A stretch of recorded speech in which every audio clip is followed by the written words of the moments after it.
Hello, welcome to Your Academy. At Your Academy, we have been dealing with the general prologue to the Canterbury Tales by Geoffrey Chaucer. So far, we have dealt with quite a few portraits. We have dealt with the portrait of the knight, the squire, the yeoman, the prioress. We have dealt with the monk. And today, in this lecture, we will deal with the portrait of the friar. Now, from prioress onwards, friar would be the third portrait or third character who is on this pilgrimage to Canterbury from the church. Friar is again a member of a group or of an order from a church, particularly from those of the men. And just like the character of monk, which we read, which we have dealt with earlier, the portrait of the friar is also written by Geoffrey Chaucer in the same manner. By this I mean that even this portrait would be satirical and ironical in nature. The fact remains that most of the characters which belong or are in one way or the other way related to the church have been dealt by Geoffrey Chaucer harshly, for that matter, or with satire. Now we will take up this character, that is the friar, and read it, try to understand and know who this friar was and what were the opinions of Geoffrey Chaucer about the friar.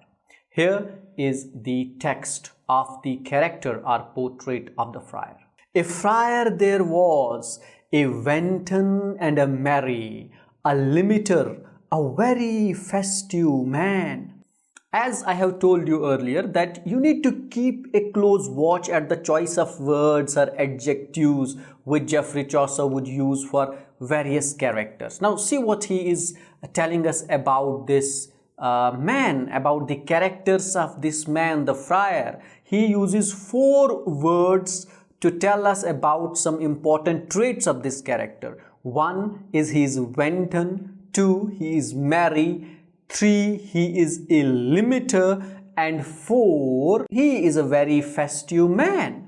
Now, wanton means a person who damages something for no good. Who keeps on doing things which bring no good but in return bring loss. So, who are, to put it in a very simple manner, wanton would mean a person who does things which are less fruitful, which are less meaningful and are more harmful. And the other word that he uses to describe the portrait of the friar at the very beginning is merry. Merry means happy, and merry also means slightly drunk or little drunk. And most probably in this context, that is in context of the friar's character or portrait, merry would mean drunk, because later in this character Geoffrey Chaucer would be using a word or referring to this friar that he loves those who sell alcohol. So since he loves those who sell alcohol, so that would mean that this merry here would mean that this friar of ours is also drunk, and he is a limiter. Now this limiter is a word for which I could not get any best meaning that I would explain it, because mostly in our contemporary times this limiter would be a word which is used for in electronics, basically to limit something, to restrict or restrain something. But in case of the friar,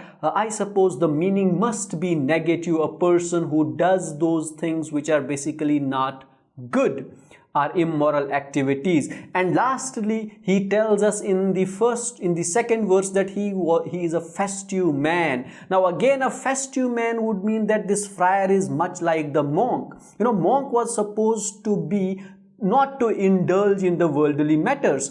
If a prioress, the nun, was also supposed not to indulge in worldly affairs.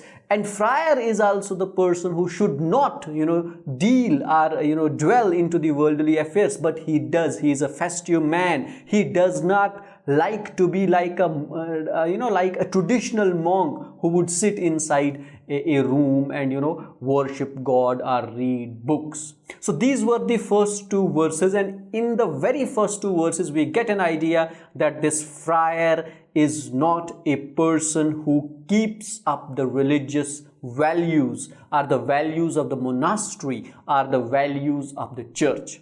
In all the orders four is none that can equal his gossip and his fair language.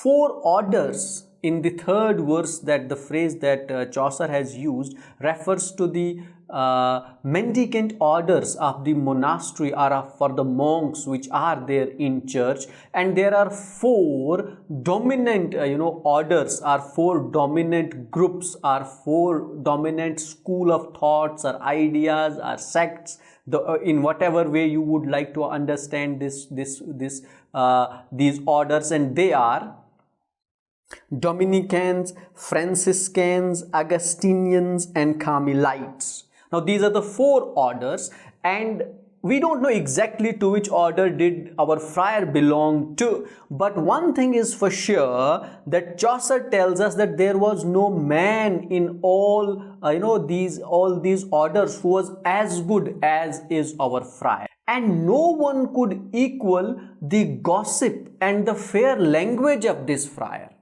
Now see, another trait, another characteristic has been brought in front of us, that this friar likes gossiping and he uses fair language. Fair language would mean that he is not a person who is truthful at all. Now we have seen the word truth and honest and worthiness being used till now only for Knight. Other than Knight, Geoffrey Chaucer has not used those characteristics, those adjectives for anyone. And even for friar who is related to church, he loves gossips and fair language over honesty, integrity, and truth. He had arranged full many a marriage of women young, and this at his own cost. Now this is ironical again. Now he tells us that this friar has arranged many marriages of young women, and all of them at his own cost. Now we don't know whether he has done this or not, but we are pretty sure that he has not done this. This is only tongue-in-cheek, this is only sarcastic, this is only satirical, this is only ironical on behalf of Geoffrey Chaucer, because later he would tell us that this friar is not a rich man at all. Monk was very rich, but this friar is not rich. This friar is referred to as a beggar, as a leper who lives at small amount of money which is given to him by the people. So a person who does not have enough money perhaps is not going to marry off the girls or young women at his own cost. So even this statement here about this friar is not truthful but ironical but sarcastic. Unto his order he was in noble post. Now this is another ironical statement. Now is he a noble man? Is he a person who holds a noble post? But in his order he was, which means what Chaucer does here, he satirizes all this order, whatever it be, whether it was Dominicans or it was Augustinians or it was Carmelites, whichever order it was, he was of the noble post. He was the noblest of the all, which means if friar is noble, what about the others? What kind of members this order would have? So by satirizing the friar, Chaucer is basically satirizing the whole school of thought. Well liked by all, and intimate was he with franklins everywhere in his country. He was liked by all.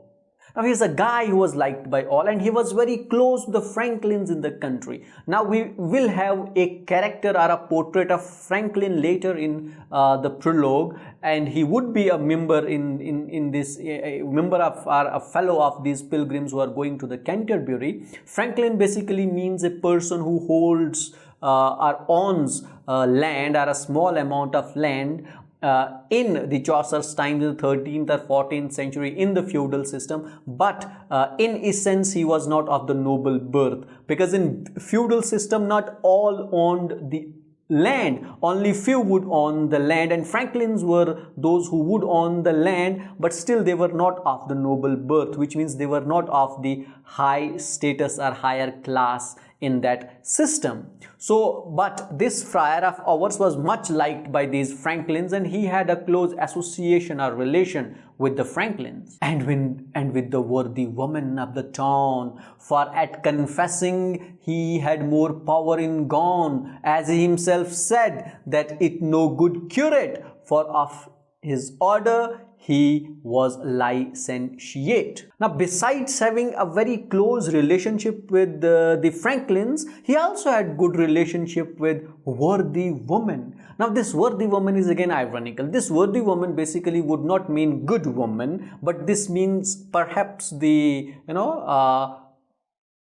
loose charactered woman of his time, maybe prostitutes, maybe whores, maybe I'm using very bad words, but this is what it basically means. So he is having very good relationship with such people, and we are told that he was very good at confessing, because at confession this friar is used to, this friar basically listens to the confession or hears the confessions of the people, and at listening to the confessions he was very good, because he himself said that for being a good curate, now this curate is a low level priest who assists the vicar in the church or priest in the church in a particular district. So he says that in order to be like such, one has to be licentiate. Now he was also licensed. Who? This friar. Licentiate means that he was a friar at the orders of the church. He was licensed to listen or hear the confessions of the people. So at listening the confessions, this friar was very good. He heard confession gently, it was said, gently absolved to, living not of dread. And we were told that this friar used to listen the confessions of the people gently.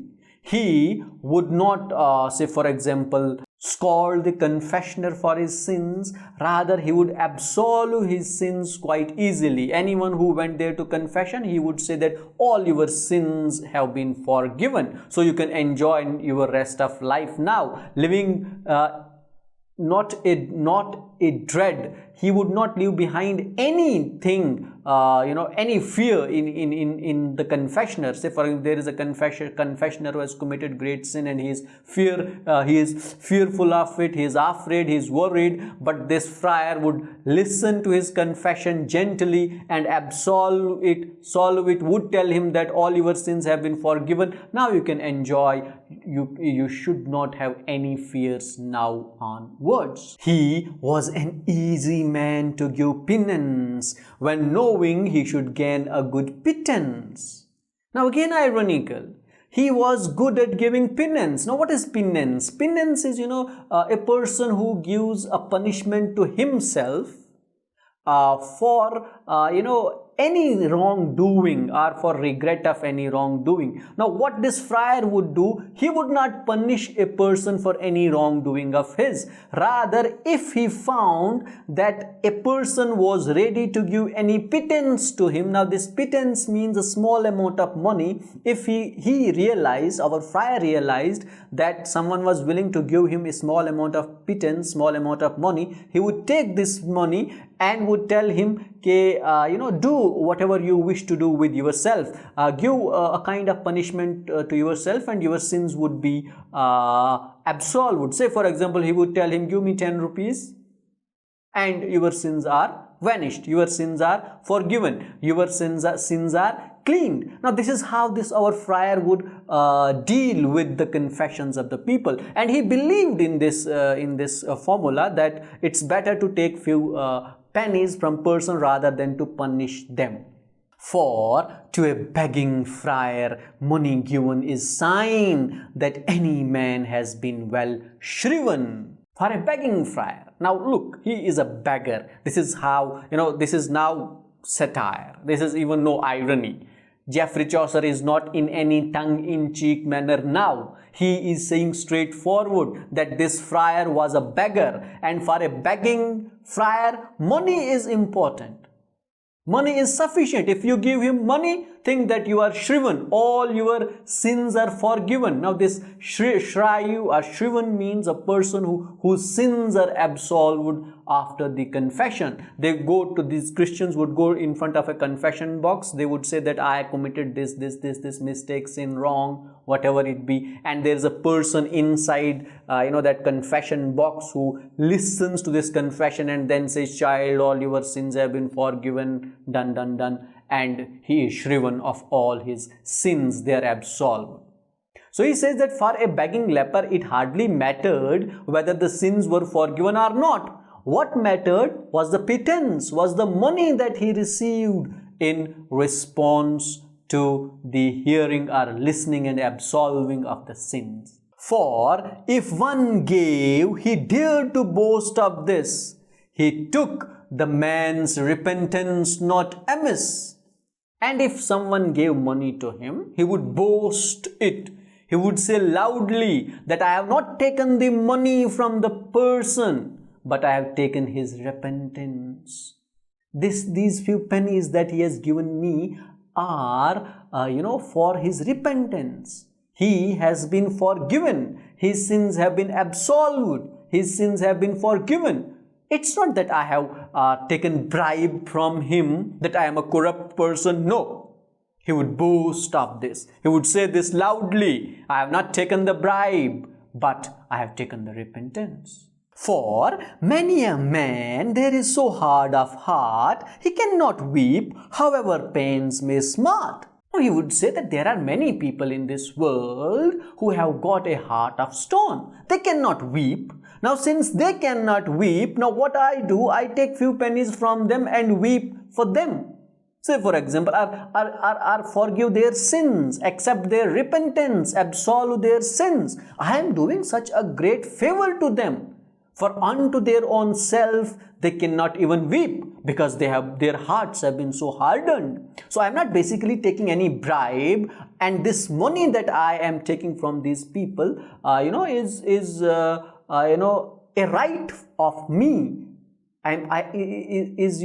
What we would say, I think right is the best word that I have got to define or describe it. This is my right, because I am taking their repentance. I am weeping instead of them for their sins, for their crimes, for their wrongdoings.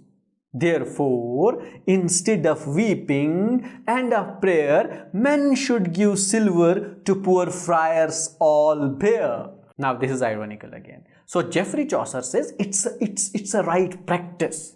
Why should you then weep and say prayers? You should not.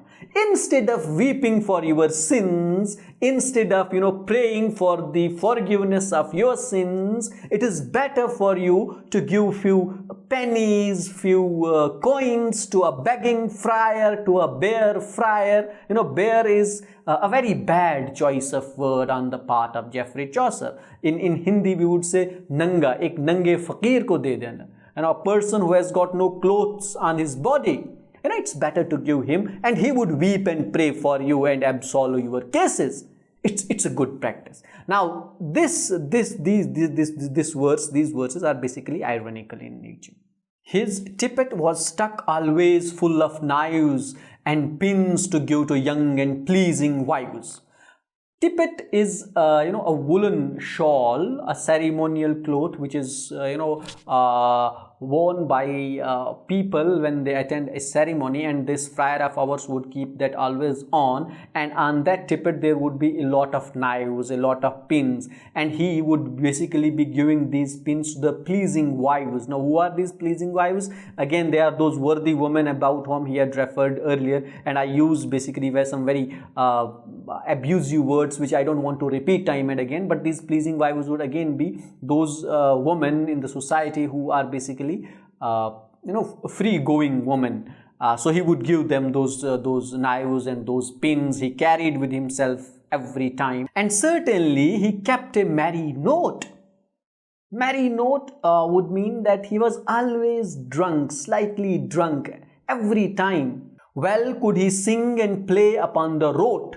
Now this rote was a medieval musical instrument, and another trait or characteristic of this friar is that he also had the ability of singing and playing of the musical instrument. At Balladry he bore the prize away, his throat was white as lily of the May. Balladry means a singing competition which was held perhaps in the Chaucer's times or in 13th, 14th century. And when there was this competition of singing, our friar was so good at it that he would take the prize away. His throat was, as white as is the lily of May. Now this means that his throat was good. He used to sing well, yet strong he was as ever champion. In tones he knew the taverns everyone.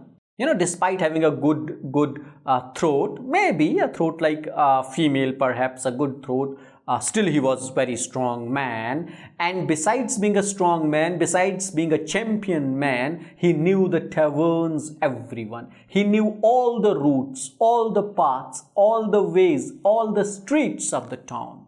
Now this is again ironical. Friar, like monk, is not supposed to be an outrider, one who keeps visiting these new places, new streets, new paths, new ways. No, he is supposed to be in the church, inside his room, study the books, read the books, pray and weep.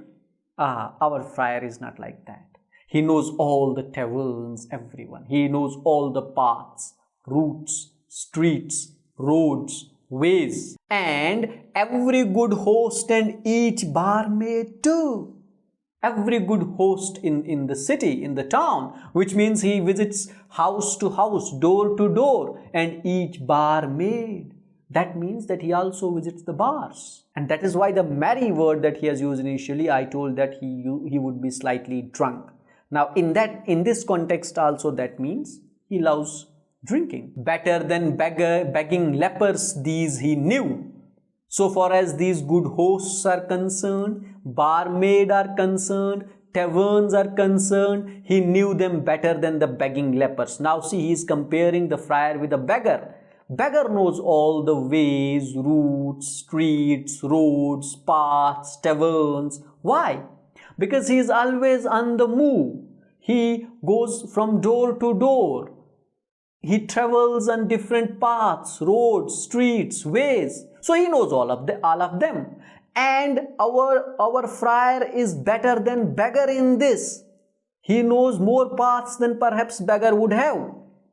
For unto no such solid man as he accorded it, as far as he could see, to have sick lepers for acquaintance. There was no such solid man. There was no such other man in the church, perhaps, who could have daring, who could have that much of, courage to be like the beggar, to be like the leper. But our friar had. And he had acquaintance not only with rich men, but with immoral people, with the beggars, with the lepers, with the worthy women, with the pleasing wives, with the good host, with the barmaids, with the alcohol seller. There is no honest advantageousness in dealing with such poverty-stricken curs. It is with the rich and with big victualers. He believed, this friar of ours, that we should not keep acquaintance with lepers. We should not keep acquaintance with poor. Because he said that acquaintance with poor people is not going to yield us much. Acquaintance means friendship. We should not keep friendship with the poor people, with the beggars, because having acquaintance with the beggars is not going to give us a lot of profit. It is better to be friends with whom?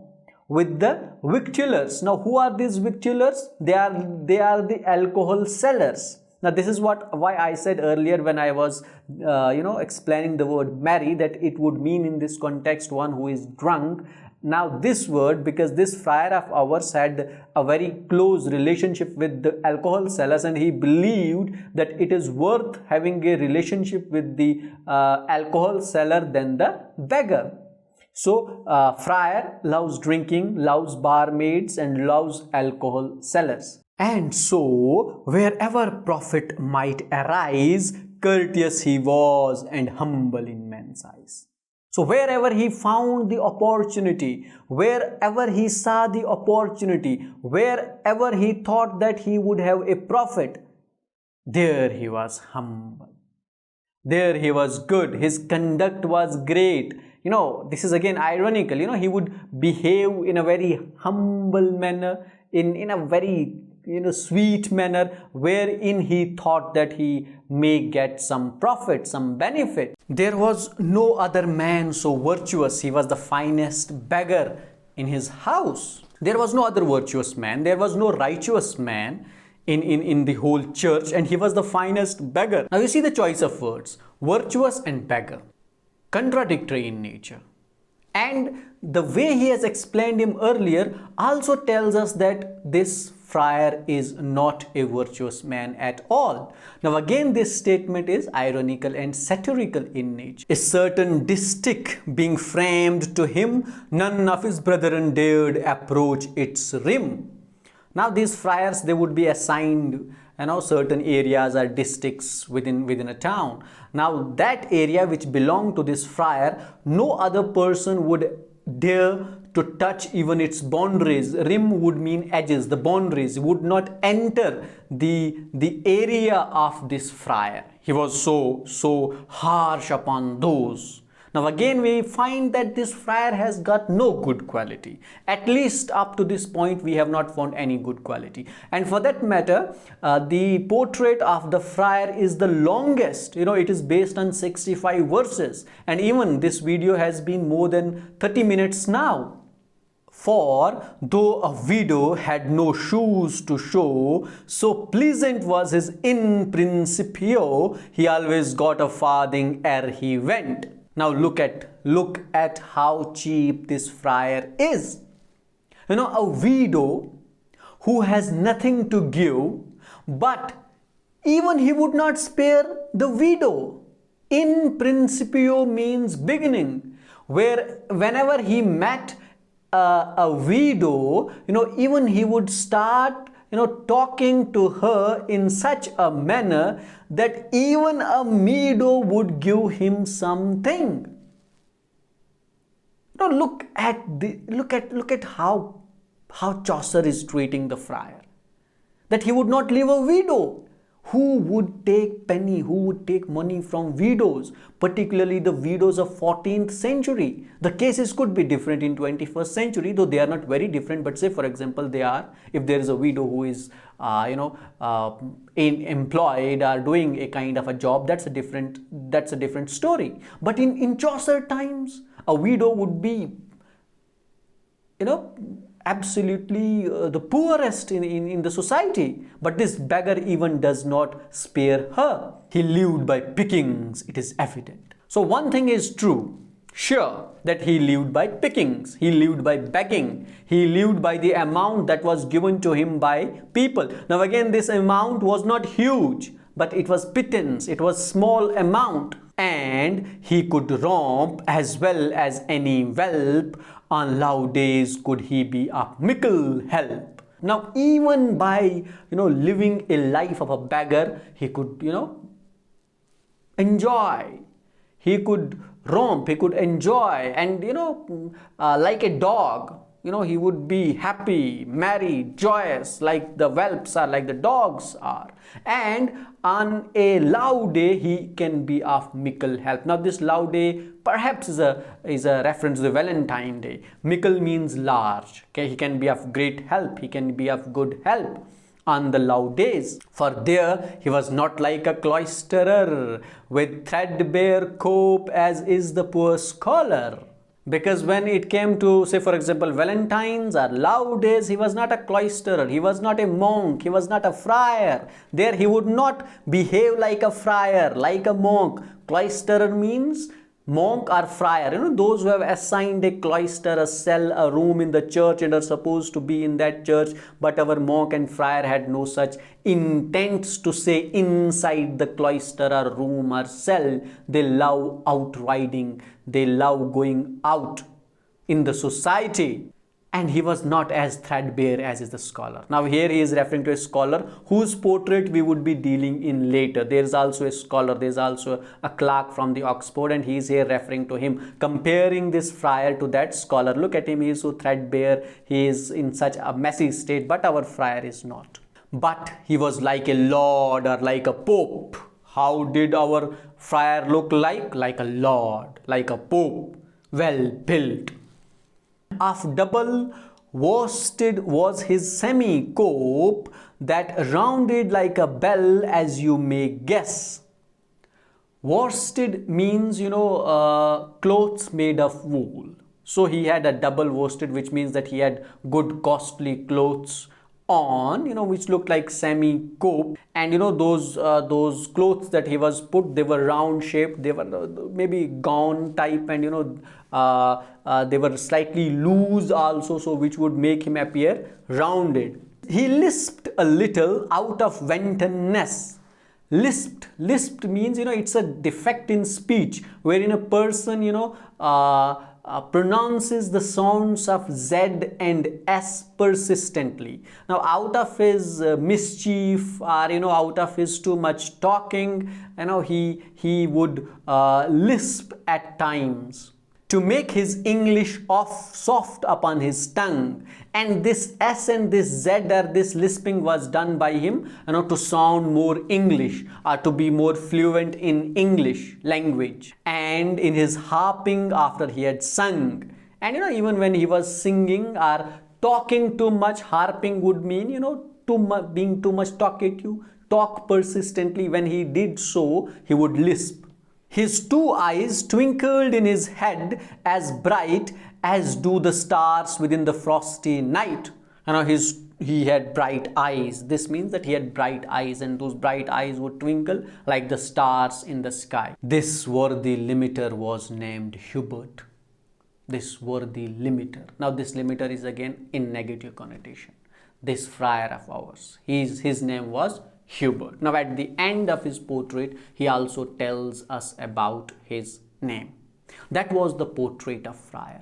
And irony, satire and sarcasm is the trait or characteristic feature of this characterization of this portrait. He has not told us a single good trait or character of the friar. He is just like monk, he is just like the nun. So up till now, we have not come across a single character who is related to church and is being dealt by Geoffrey Chaucer in right way or in good way. But he is consistently and persistently employing irony, satire and sarcasm in writing the portraits of the characters related to church. That is all we have at your academy for today. We dealt with the portrait of friar, the longest in the Canterbury, in the prologue to the Canterbury Tales, and I hope that this lecture was helpful for you and you were able to understand the portrait of the friar. Now keep watching the lectures on the prologue. To watch the portrait of the Franklin, you can click on this video. You can click here to subscribe to your academy. Thank you for watching, and don't forget to share, like, comment and subscribe at the videos on your academy, and keep watching your academy.